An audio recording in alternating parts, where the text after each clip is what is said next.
Hello बच्चों, let's see the question. Statement first, enzyme work best at body temperature. Statement second, high temperature denatures the enzymes permanently and freezing makes them temporarily inactive.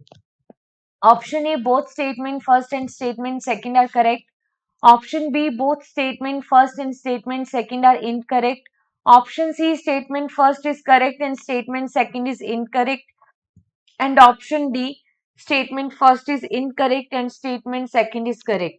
So firstly see about the key concept of this question. तो हम यहाँ पे देखते हैं about the activity of enzyme in the presence of temperature. तो देखो temperature that is a factor. तो यहाँ पे हम देखते हैं temperature affecting enzyme activity. तो हम यहाँ पे देखें temperature affecting enzyme एक्टिविटी. तो देखो जो एंजाइम होता है वो अच्छे से वर्क करते हैं एट बॉडी टेम्परेचर. एक नॉर्मल बॉडी टेम्परेचर की अगर हम बात करें, नॉर्मल बॉडी टेम्परेचर होता है दैट इज 98.6 डिग्री फ़ारेनहाइट और अगर डिग्री सेल्सियस में बात करें 37 डिग्री सेल्सियस. तो इस पे टेम्परेचर, इस टेम्परेचर पर जो एंजाइम है, enzyme works best. Enzyme works best. इस टेम्परेचर पे एंजाइम अच्छे से काम करते हैं. तो हम देखते हैं एंजाइम का टेम्परेचर, एंजाइम की एक्टिविटी का टेम्परेचर के साथ ग्राफ कैसा आता है. तो यहाँ पे हम देखते हैं टेम्परेचर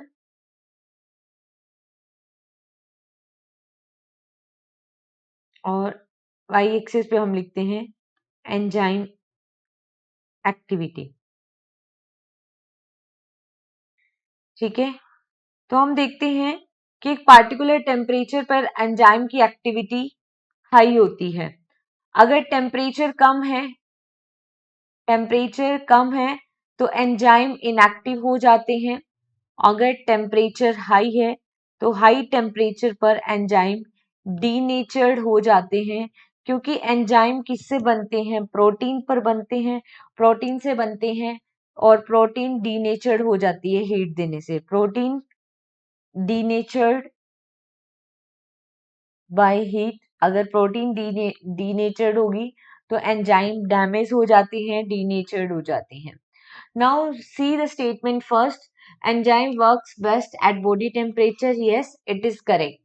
सेकंड में बोला गया है high temperature denatures the enzyme. Yes, अगर टेम्परेचर हाई होगा तो एंजाइम डीनेचर्स हो जाते हैं परमानेंटली, और अगर टेम्परेचर कम होंगे तो वो टेम्परेरली इनएक्टिव हो जाते हैं.